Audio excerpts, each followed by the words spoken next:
Hello and welcome to Jammin Jukebox, the radio show. I am your host, DJ Delta Dawn, and it is Friday, folks. We are finally here. I don't know about you, but I felt like this week just flew by. I know a lot of you probably say, no way, but for me it did. I had a lot going on at work. I had a lot going on with the shows. I mean, it was just a really busy week, but it went by very fast, and here we are. It's the weekend. So I hope that where you are, it's going to be a great one. It's going to be beautiful here in North Carolina for the weekend. We're going to finally have spring temperatures and beautiful sunny skies and no threat of rain or cold temps anywhere to be found. So we are excited and ready to roll. We are especially excited tonight because we have a guest who is, what can I say? He's immensely talented. He's a jazz saxophonist, and unbelievably one of the best I've heard in a very long time. We are very excited to have him on because we've been trying to get him on our show for a while now. It finally worked out, and so we are just thrilled to pieces that he is with us this evening. And I would like to introduce to you our special guest, Hulon. Hello, how are you? Hello, thank you for inviting me. Thank you very much. I'm honored. Well, I think we're honored. I mean, after reading over your resume, listening to your music, and hearing, finding out who some of the people you perform with, it's like, wow, what an honor for us to have you on our show. So thank you. We greatly I'm just an ordinary it. guy, but thank you. Well, I want to kind of start by, there's so much to talk about with you, and I don't know if we'll pack it all in. We might have to do a part two. But, one of the things that I think kind of took me right off guard, right out of the gate, was the fact that, you're not just a jazz saxophonist. You are a doctor. I mean, you're a doctor by day, a musician by night, so to speak. But how in the world did you go from, how did you get into music? Because obviously you were a doctor first, I guess. So how did this happen? Well, it's interesting. No, I've never gone to music school. I never had music classes. My roommate in college played alto sax, and he basically taught me which end of the horn to blow into. And the rest of it I kind of learned on my own. But going through medical school and going, trying to raise a family, I had put the sax down. And when my kids went into middle school, they started going into band and needed an instrument. So I said, well, I'm not using this, so here, take my sax. But every day, watching them come home and listening to them play, they just got better and better. And next thing you know, they were first chair this, first chair that. And it just gave me the itch, and I said, I got to get my horn back and start playing. But my daughter at that time wouldn't give me my horn back, so I had to go to a pawn shop and buy me one. And that's when I started playing again. I basically tell people I had a midlife crisis and formed a band. Well, worse things could happen with a midlife crisis, and it looks like with you, it paid off because you have put out some really good music. I'm just so impressed by your sound, and definitely, I love jazz music anyway. I kind of acquired an affinity for jazz a couple of years ago. A local radio station in my area, they were talk radio, but on the weekends, they chose jazz as their musical format because they didn't do any talk programming then. And when they first started playing, I was like, really? Because I never really listened to any jazz. But as I listened, I really learned to love it, and it, smooth jazz is some of the best music in the world, because a lot of it is just instrumental, and it really does showcase the talent of the artists that perform it. And so what made you kind of choose the saxophone over maybe some other instruments? Well, it's the only instrument I really ever knew. And basically, just like a person would be a shower singer and playing songs and trying to sing back what you heard, I would listen to saxophone music and just basically try to play back what I heard. And I developed a good ear, or already had one but didn't know it. And that's how I started. It's the only instrument I've ever tried to learn. Within the last couple of years, I've tried piano, but I still go back to my sax. I just love the sax. I think it just sounds so sexy, and it's actually the closest instrument to the human voice.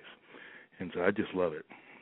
Oh, wow. Now, see, I didn't know that. I learned something new about today, and that is I did not realize that it was the closest instrument to the human voice. That's pretty cool. Now, I can tell you the sax is not an easy instrument to play because my son, when he started out in a band some many years ago in middle school, he ultimately went on to play drums. But in order to get to that point, he had to start out playing a brass instrument, and they gave him the sax. And for the first several months of him practicing, it was just like, hurry up and get on the drum corps, please. It was very, people who play trumpets and sax and any type of wind instrument, it's always impressed me because of the amount of, endurance that you have to be able to play, not only play and blow that instrument, but to be able to make it sound great, when the music comes out. So it's not easy. You are very right. I mean, it looks simple from the outside looking in, but there's a lot. I mean, for example, if you hit a note on a keyboard, it's going to sound the same no matter whenever you press that note. But a saxophone, the tone will vary based upon the temperature, the humidity, and you've got to be able to adjust that, otherwise you'll sound off pitch. If you miss a couple of days of playing, you start losing your wind, losing your embouchure. I mean, there's a lot of human factors that are just as important as the instrument factors. Whereas with the piano, there's really no human factor other than just pressing the note.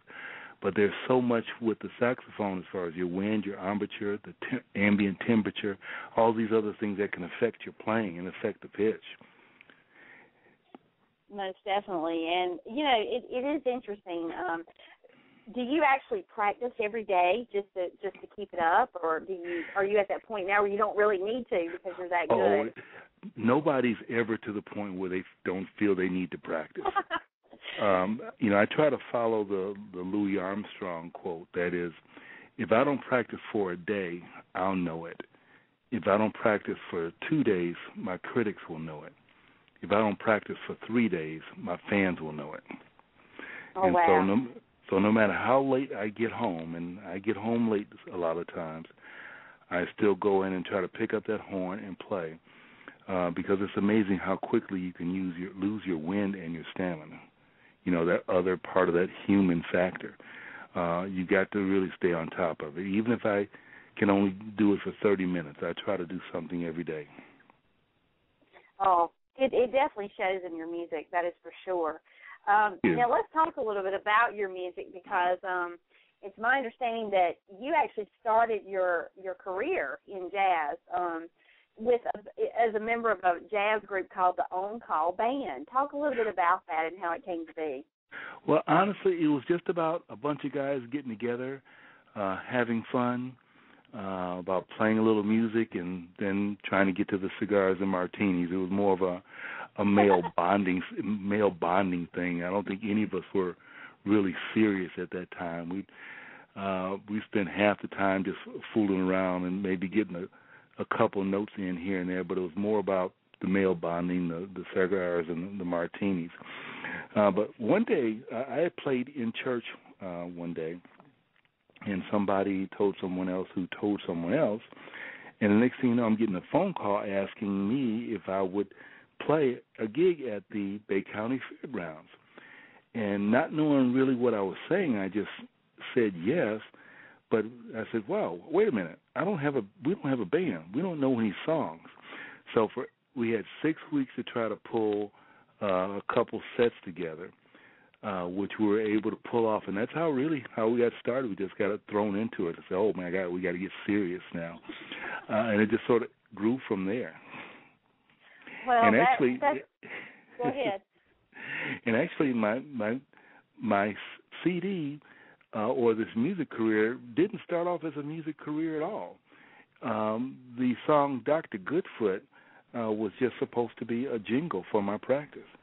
I'm an arthritis doctor, so I take care of people with muscle, bone, and joint pain. And the idea came from when people would come into my office, they'd show up in wheelchairs and canes and, in all kinds of pain.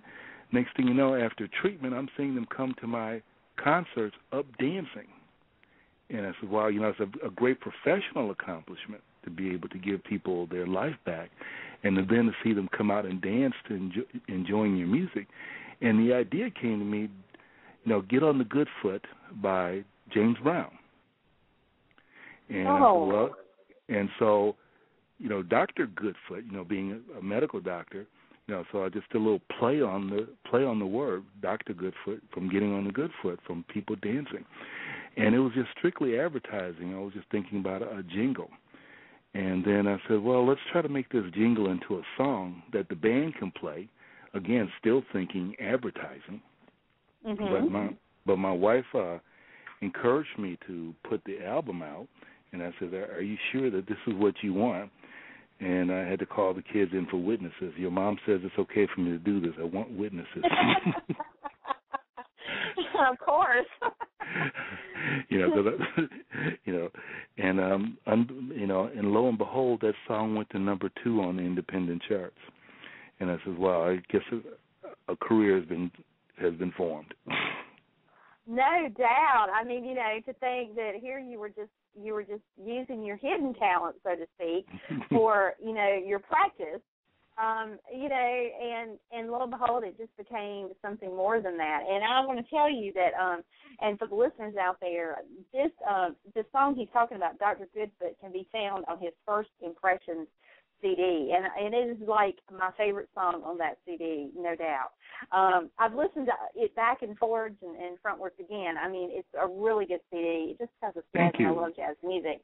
Actually, both your CDs, I have them, this one and After Hours. They're both really, really good CDs. But yeah, that is, when I was trying to decide what song was I going to play today, I was like, I was thinking about one, but then I came to this one with Dr. Goodfoot. I was like, I think I like that one too. But it was really, really hard because all of the songs are so good. It was really hard to make a choice. But yeah, that's a great song, and I can completely understand why it went that high on the indie charts, without a doubt. So, that was your first CD, the First Impression CD, and then from there, you went on, you've released another CD, which I am very, very excited about because you actually collaborated with some really, really big people in the business on that CD. Now, how did that come about for you, your After Hours CD? Well, I think I was overwhelmed by the success of the first one. And I said, well, I think I probably need to continue this. And, I know I'm not going to quit my day job. I know that. Besides, my wife told me that I wasn't going to quit my day job. The wife has spoken. Yeah. So, but it turns out, I'm real good friends with Jeff Koshua, and he's the one who helped me with the initial collaboration and with the second album as well. But my next-door neighbor growing up in Milwaukee, he was the youngest of 4 boys, and we were all great friends. I ran into him about maybe 10, 15 years ago at a Regina Bell concert and then he had all grown up and was playing bass guitar for Regina Bell. Some years later, our paths crossed again when we went up to see Smokey Robinson in Atlanta, and there he was playing bass with Smokey Robinson. And so we got backstage and started talking with him, and it was our friendship redeveloped again, and we just started from there. And he's playing bass was playing bass at that time with Blood, Sweat, and Tears and Smokey Robinson.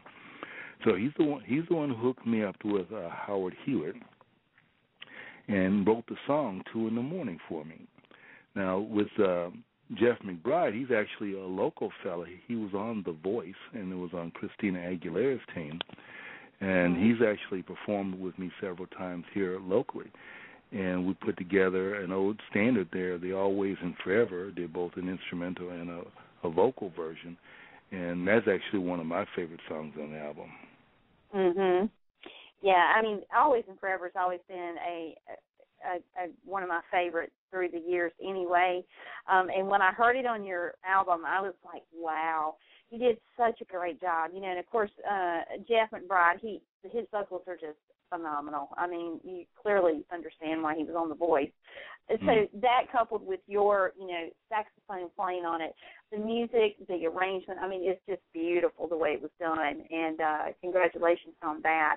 Thank you. This album it's kind of like this album. It's a little different from your first album because first album was really upbeat and you just get into it.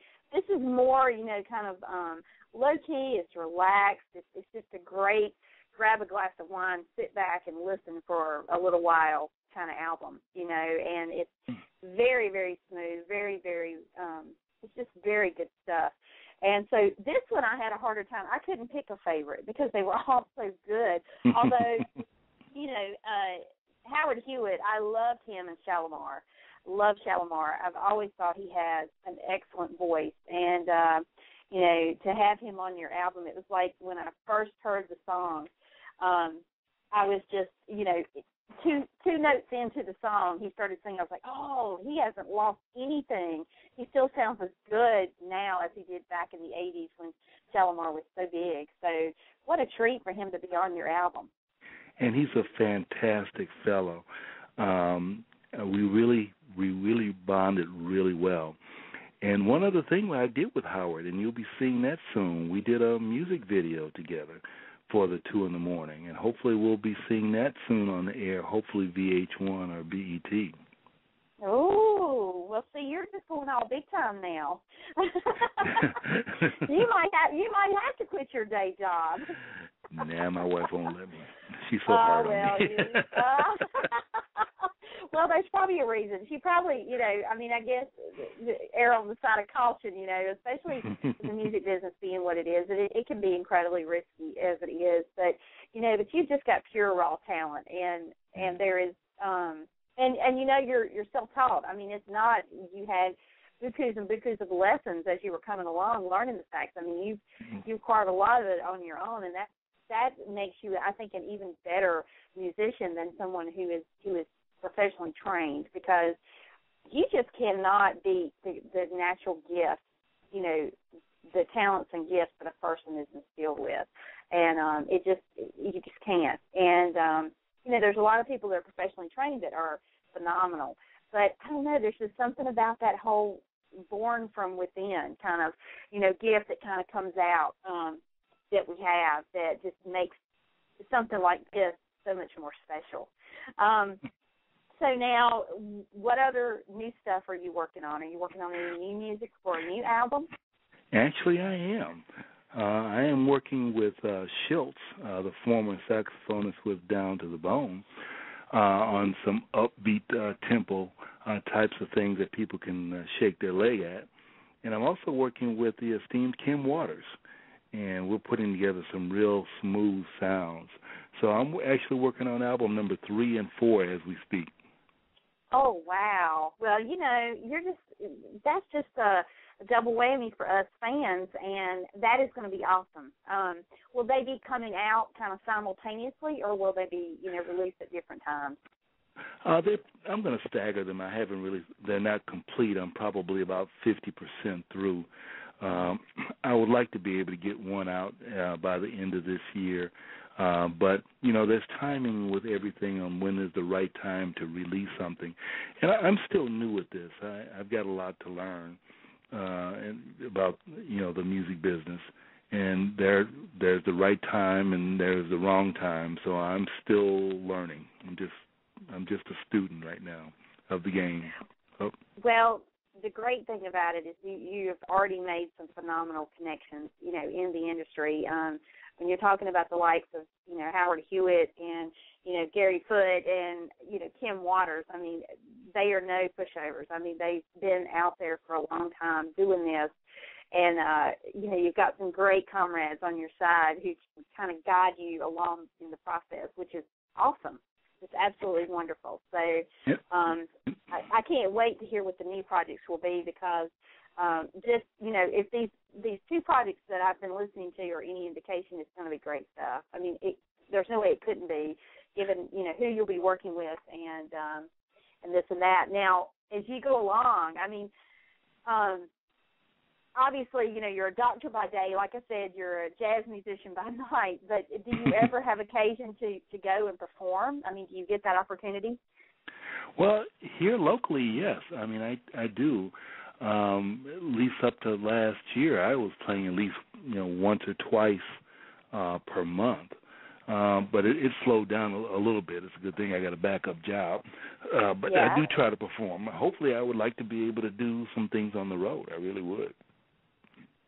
Well, that was going to be my next question for you, because, you know, yep. what if someone famous calls you and says, hey, can you come play sax on my next album? I mean, that would be huge. Well, the nice thing about me, I'm self-employed. So I can That's true. I can always arrange my schedule so that it fits my needs. So it's nice working for a great boss. You know, you've got the best boss in the business, don't you? He's about as flexible as they come, let me tell you. Yeah, my boss will let me do anything I want. You know, that's really great. That's really great. You know, I know it is a great thing to be self-employed, but you know, in your situation, it's kind of unique because you obviously entered the medical profession because you wanted to be a doctor, and you're doing something you love in that respect, and now you're honing this craft and talent that you've had for a long while, and you're getting to really do something with that. It's kind of like having the best of both worlds, you know, as you're living your life, which is awesome. You know, that's not a lot of people can say they could do that, you know. You know, I really feel blessed because, you know, I have two things that I love, so I just really feel blessed. Well, one of the things I wanted to ask you is that your sound is just, I mean, I love the smooth jazz sound. Do you have any, like, personal musical influences outside of some of these people that you've collaborated with that maybe have influenced, you know, your playing style or as some of your music even? My biggest influence is Grover Washington and David Sanborn. Those are the people who I grew up listening to, and when I went to college and was trying to learn how to play, those were the two people who I tried to mimic. I just really enjoyed their sound, and I started researching other saxophonists. I started listening to Dave Brubeck, John Coltrane, and more modern artists like Najee, and of course my mentor Jeff Kashua, I'm trying to make my own sound though. You know, I don't want to try to sound like someone else. I mean, when I actually ran into Dave Cobb several years ago, and I told him, man, I just really love your sound, and I'd like to be able to play with you, play like you. And he said, don't play like me, play like you. And so several years later, I saw him again and reminded him of our conversation. Of course, he wouldn't remember me from anybody else, but I reminded him of our conversation. And I handed him my 2 CDs, and I said, thank you, this is a product of your inspiration. And wow. And so I wasn't asking him for anything. I said, this is what you helped inspire. But it, you know, just like I want to have my own individual voice. I was out having dinner with my family the other night, and various saxophone players were coming on the speaker system, and I could identify almost each and every one. And my kids, they were astounded. How do you know that? And I said, well, everybody has their own individual voice. You know, just like when you hear a singer, you know who that is.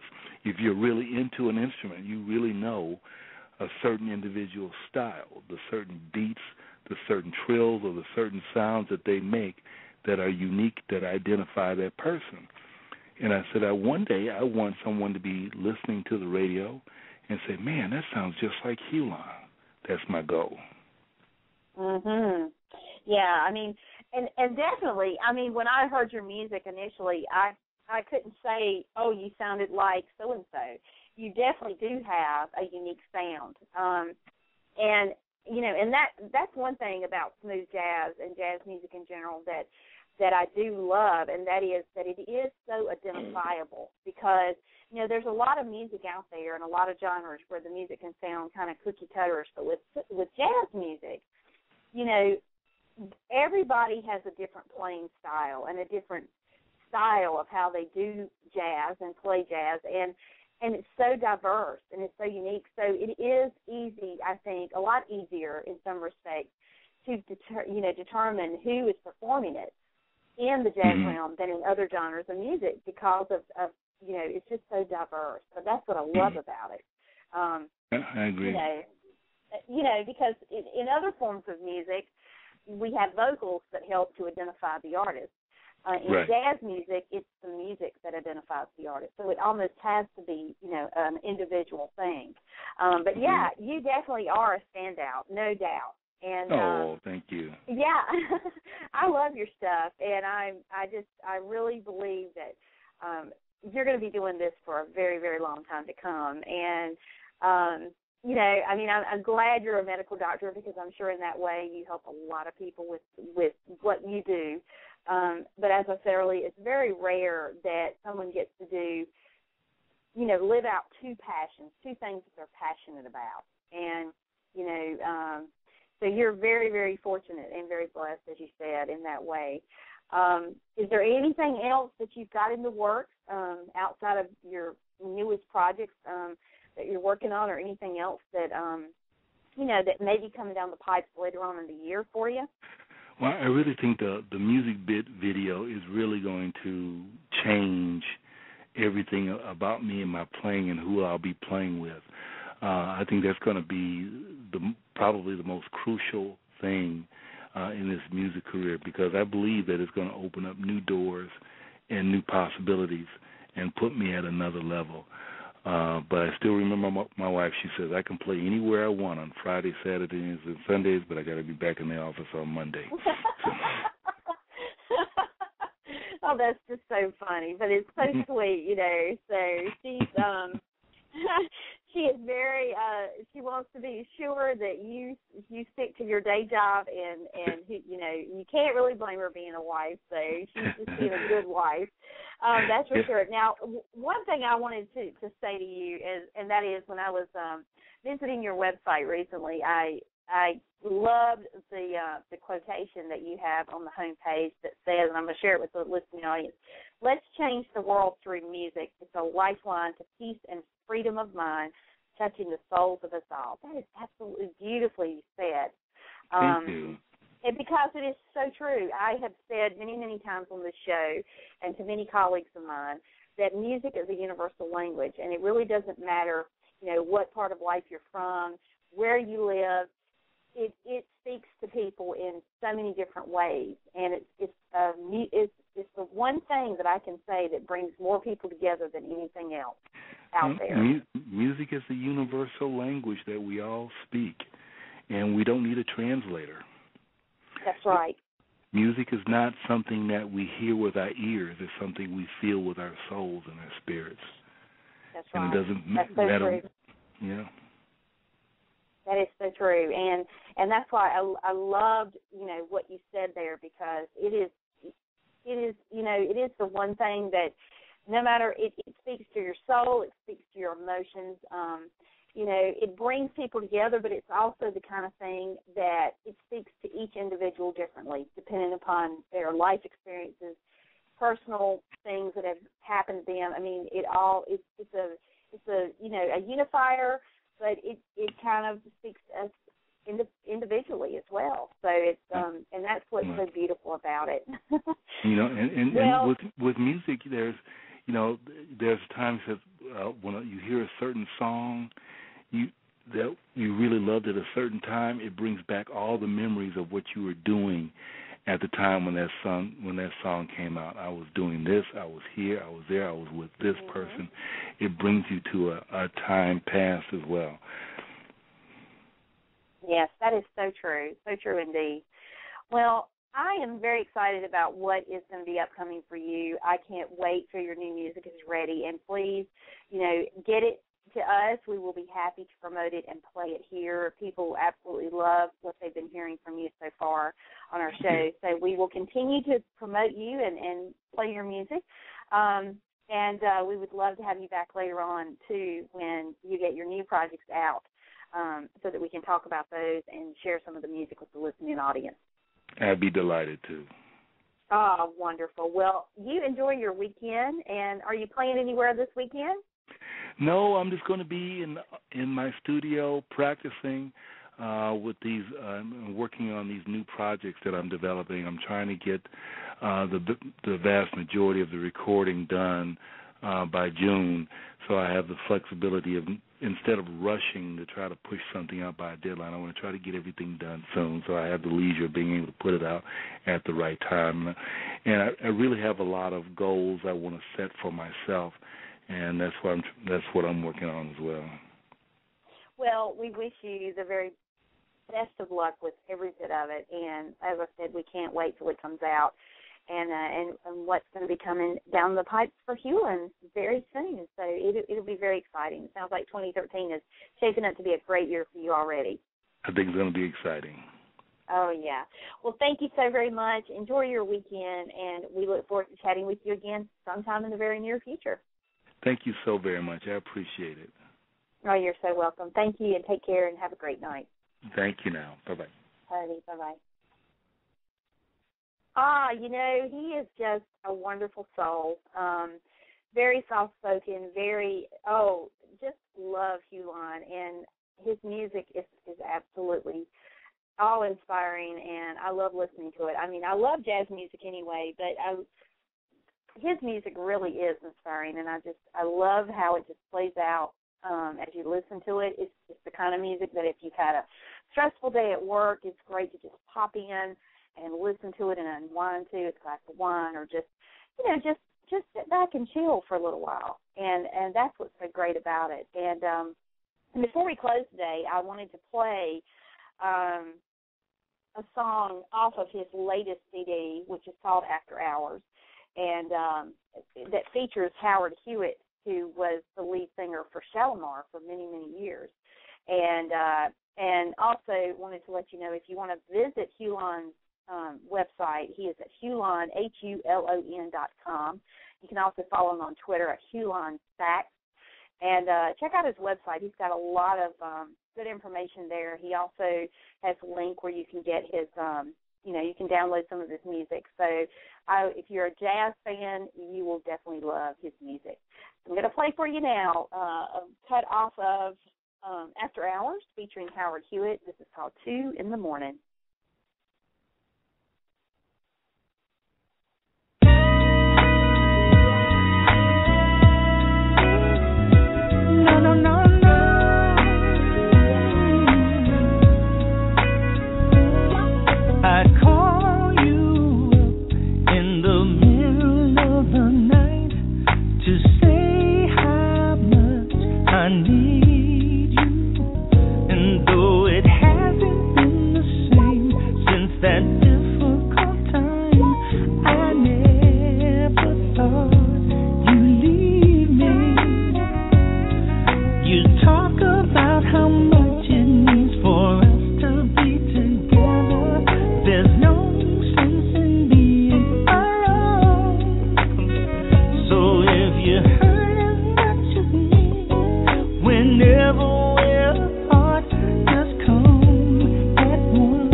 I say, trying without you, can't seem to do right. Treat you right. No need for begging, oh girl, come home tonight. Hey, alone in my bed. Without you, I'm right here, babe. Trying without 2 in the morning. Just come here, love.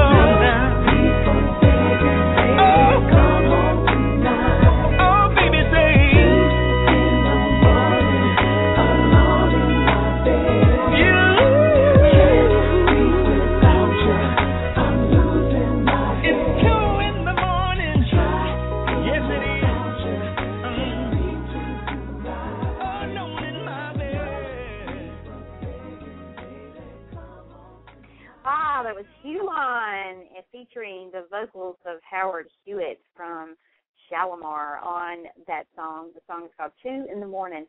I love that because it had the jazz-infused feel, but then it had the old reminiscent old school R&B sound with Howard Hewitt being on the song. It was just a beautiful, beautiful song. Really, really like that. And you can rest assured if you enjoyed that, again, go to hulon.com and you can actually get a download of his music and for your own library music collection. So check him out. He is a wonderful artist and has lots more coming out as the year unfolds. All right, that's going to do it for our show this evening. We are going to take the next couple of days off from our Jammin Jukebox show, at least. We've got other shows going on our other shows, but anyway, our next show here on our show here is going to be Tuesday night at 8:30 p.m. We're going to have an R&B artist. His name is Norm Adams with us. He'll be talking about his music and his career. He's got great stuff, too. So you'll want to tune in for that. That's Tuesday night, 8:30 p.m. But for the next couple of evenings, we will be off from the Jammin Jukebox show. But for those of you who may not know, I also have a radio show called Behind the Mic Radio, and we interview celebrities and people of interest on that show. Our show here is just strictly indie artist music and the interviews of indie artists. So we try to keep everything nicely separated and compartmentalized. But on our Behind the Mic radio show, the next couple nights, we do have a couple of interviews coming up. Tomorrow evening at 6 p.m. Eastern, we have Paul Anthony Stewart, and he is played formerly the role of Danny Santos on Guiding Light. And if you're a Guiding Light fan, then you'll want to tune in tomorrow. We'll be chatting with him about his time on the show and what he's been up to since. So looking forward to that. I was a huge DL fan. And then coming Sunday night, we have Leslie Kay, who currently plays the role of Felicia Forrester on Bold and the Beautiful. She got her start in daytime on As the World Turns. You may remember her playing the character of Molly Conrad. But she will be with us at 7 p.m. Eastern on Sunday evening. And then coming Monday, we have Jennifer Garice, who currently plays the role of Donna Logan Forrester on The Bold and Beautiful. She will be with us at 7 p.m. Eastern. So we've got a great couple of days on our Behind the Mic radio show with some great guests. And if you're a fan of any of those shows or those guests, please tune in. We'd love to have you. So with that, I'm going to close and wish you all a very, very wonderful weekend. I hope that it's just a great one. I hope your weather will be nice, warm, and sunny wherever you are. And that's a great weekend in general. So anyway, we will be right back here tomorrow night on our Behind the Mic radio show starting at 6 p.m. Eastern. And we may or may not do our Indie Artist Showcase tomorrow night. I haven't decided yet. So anyway, I will tweet out if we decide to do that. So have a great night all, and we'll speak again real soon. Take care and good night. Tonight's show has been brought to you by One Taste of Main Street Cake Shop, baked from scratch, custom-made cakes and cupcakes, and you'll be hooked. Every cake is made to order with only the finest and freshest ingredients. This is no ordinary bakery. Cakes are never pre-made. Main Street Cake Shop is in demand, having provided cakes and cupcakes for numerous prestigious events, bridal fairs, and venues. Owned and operated by April Murray, she has garnered many awards for not only her exquisite cake designs, but also for their incredible taste. If you're looking for a cake for any occasion, or cupcakes in a variety of flavors, then Main Street Cake Shop is the place. Visit them on the web at mainstreetcakeshop.com.